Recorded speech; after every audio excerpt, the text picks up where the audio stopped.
अगले दिन समीर को फरहीन का फ़ोन मौसूल हुआ और उसने रोते हुए बताया कि इश्तियाक साहब की मौत वाक़ई हो गई है। समीर को हैरत का शदीद झटका लगा।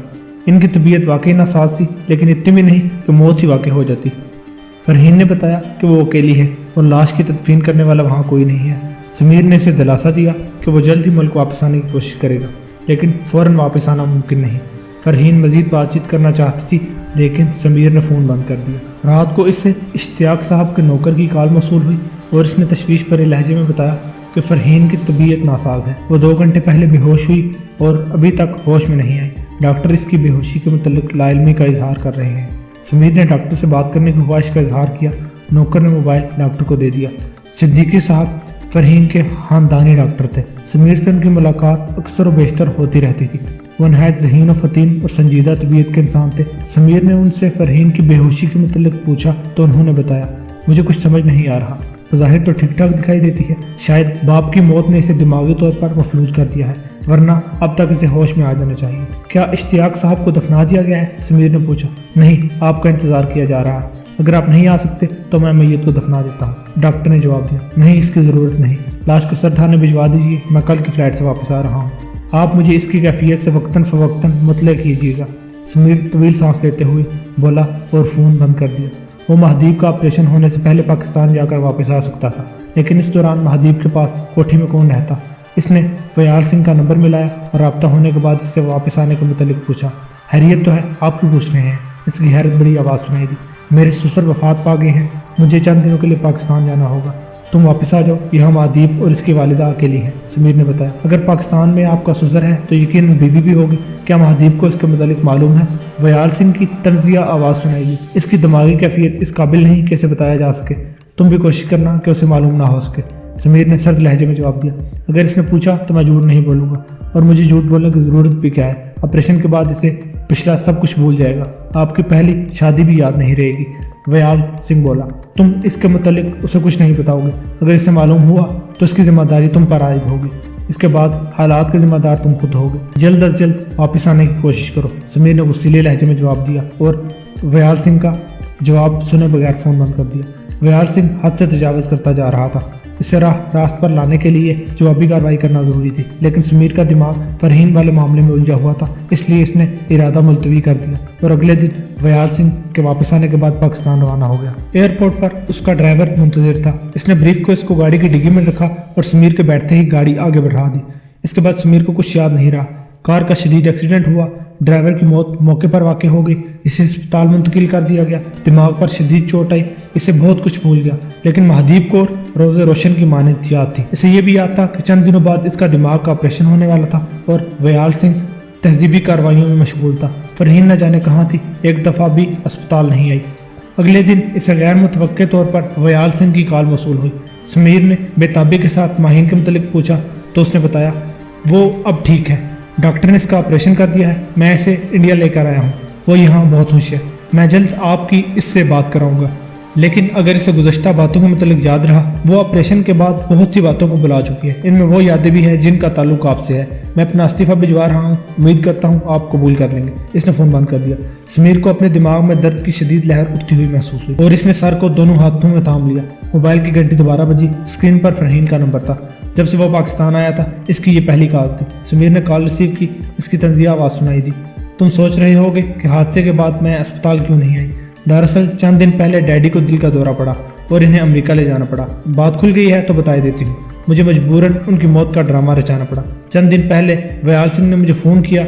इससे मेरा नंबर कंपनी के ऑफिस से मिला। वो बहुत मेहनत कर रहा था और क्यों ना करता। धर्म और प्रेम का जो मामला है, इसने मुझे महदीब के बारे में सब कुछ बता दिया। मैंने तुम्हें फ़ोन किया और डैडी के मरने की झूठी खबर सुनाई। तुम पाकिस्तान आ गए। हमारी कार का एक्सीडेंट मेरे आदमियों ने करवाया ताकि वयाल सिंह को इतना वक्त मिल सके कि वो महदीब का ऑपरेशन करवाने के बाद इसे इंडिया ले जा सके। तुम्हारी इतला के लिए अर्ज़ है कि ना सिर्फ ऑपरेशन कामयाब हुआ बल्कि वयाल सिंह इसे इंडिया भी ले गया। वो तुम्हें बुला चुकी है, इसलिए इसके पास रब्ता करने की कोशिश न करना। अगर मेरे पास वापस आना चाहो तुम्हारे लिए दरवाजे खुले हुए हैं। अगर मेरे पास वापस आना चाहो तो तुम्हारे लिए दरवाजे खुले हुए हैं। बसूरत दीगर मैं पाकिस्तान वापस नहीं आऊँगी। खुदा हाफिज़। समीर ने बेचारगी के साथ मोबाइल फ़ोन रखा और फिर उसे बिस्तर पर फेंक दिया। समीर ने बेचारगी के साथ मोबाइल फ़ोन की तरफ देखा और फिर इसे बिस्तर पर फेंक दिया। अगर वो इंडिया जा चुकी थी तो फिर इसका वापस आना नामुमकिन था। इस पर यह बात कि वो उसे यकसर बुला चुकी थी और अब समीर इसके लिए अजनबी था। इसके बावजूद इसने इंडिया में मौजूद अपने एनजीओ से रब्ता किया और दयाल सिंह के मुतालिक पूछा। उन्होंने बताया कि वो नौकरी छोड़कर जा चुका है और उसकी जगह इसका असिस्टेंट विजय को तैनात कर दिया गया है। समीर ने विजय से बातचीत की और उसे गोला मंडी में रहने वाली महादीप कौर के मुतालिक मालूमात हासिल करने के लिए कहा। विजय ने इसे दिलासा दिया कि वो जल्द मालूमात हासिल करने के बाद इससे रब्ता करेगा। समीर ने मोबाइल बंद कर दिया। अगले हफ्ते इसे नेट कॉल मौसूल हुई। इसने कॉल रिसीव की। दयाल सिंह था। मोबाइल की स्क्रीन पर इसकी तस्वीर दिखाई दी। चेहरे पर कुछ खास तासुरात नहीं थे। चंद लम्हे खामोश रहने के बाद बोला, मैं कंपनी को अपना इस्तीफा भिजवा चुका हूँ, इसलिए मेरे ख्याल में हमारे दरमियान इज्जत और एहतराम के रिश्ते को भी खत्म हो जाना चाहिए। ताहम आपके साथ मेरी कोई ज़ाती दुश्मनी नहीं, सिवाय इसके कि मेरा दिमाग इस बात को कबूल नहीं कर पा रहा कि मेरे धर्म की औरत आपके धर्म को कबूल करे। मैंने जो भी किया है अपने धर्म के लिए किया और इस कॉल का मकसद ये है कि आप महादीप से आखिरी मुलाकात कर लीजिए। इसके बाद शायद आपकी दोबारा मुलाकात ना हो सके क्योंकि वो शादी करने वाली है। वो स्क्रीन के आगे से हट गया और महादीप सामने आ गए। इसके चेहरे पर अजनबियत की चादर तनी हुई थी। ऐसा लगता था जैसे मोबाइल की स्क्रीन पर दो चैनल दिखाई दे रहे हैं। चेहरा जाना पहचाना, लेकिन तासुरात में अजनबियत थी।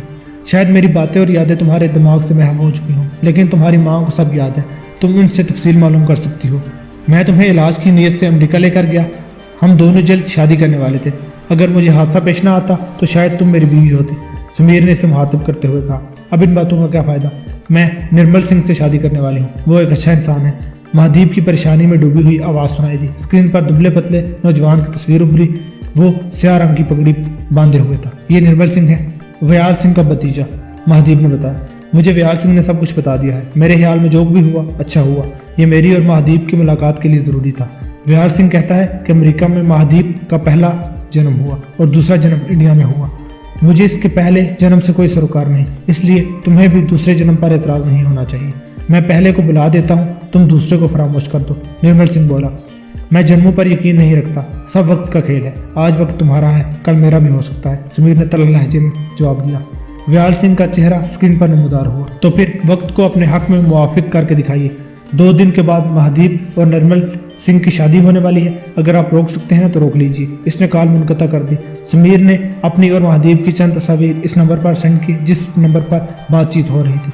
वो इंडिया में काम करने वाली एनजीओ के जरिए इसे अगवा करके अमेरिका बुलवा सकता था, लेकिन इस तमाम जद्दोजहद के बावजूद इन दोनों का रिश्ता दोबारा मुस्तहकम नहीं हो सकता था। तस्वीरें सेंड करने के बाद इसने विजय को फ़ोन किया और गोला मंडी वाले मकान के मुतालिक पूछा। इसने बताया कि मकान खाली पड़ा हुआ है। इसके रिहायशी चंद दिन पहले मकान छोड़कर नामालूम जगह पर मुंतकिल हो गए हैं। समीर ने फ़ोन बंद कर दिया। रात को 2 बजे से महादीप के नंबर से नेट कॉल मौसूल हुई।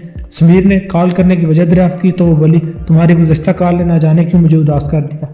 मुझे तुम्हारी बातों में सच्चाई महसूस हुई। मैंने माँ जी से तुम्हारे मुतालिक पूछा। उन्होंने मुझे बहुत कुछ बताया। हम दोनों की मुलाकात नेट के जरिए हुई। मैं तुम्हें पसंद करती थी। हम जल्द अज जल्द शादी करने वाले थे।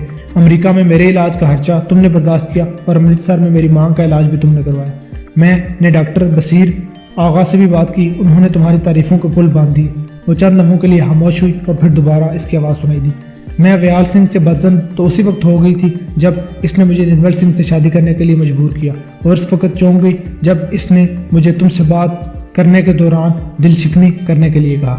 अब तुम मुझसे क्या चाहती हो? समीर ने तवील सांस लेते हुए कहा। मैं सिलसिले को वहीं से जोड़ना चाहती हूँ जहाँ से मुनक़ता हुआ था। ये मेरी माँ की भी दिली ख्वाहिश है। मैं इनकी आंखों के ज़रिए अपने गुज़श्ता ताल्लुकात को, ये मेरी माँ की भी दिली ख्वाहिश है और मैं इनकी आंखों के ज़रिए अपने गुज़श्ता ताल्लुकात को पनपने के दौरान वाज़े तौर पर देख भी चुकी हूँ। मेरे ख्याल में मुझे तुमसे बेहतर साथी दोबारा नहीं मिल सकेगा। महादीप की आवाज़ सुनाई दी। तो फिर मैं एनजीओ को फ़ोन कर देता हूँ, वो तुमसे तुम्हारे कागजात ले जाएंगे। हो सकता है कि वीज़ा लगने में कुछ वक्त सर्फ हो। तब तक तुम अपनी माँ के साथ नामालूम मकाम पर मुंतकिल हो जाओ। रकम तुम्हें एनजीओ का आदमी दे जाएगा। समीर खुशी भरे लहजे में बोला। महादीप खामोश रही और समीर ने मोबाइल बंद कर दिया। वो जल्द महादीप से मुलाकात करना चाहता था। इससे व्याल सिंह पर भरोसा नहीं था कि वो अब भी बहुत कुछ कर सकता है।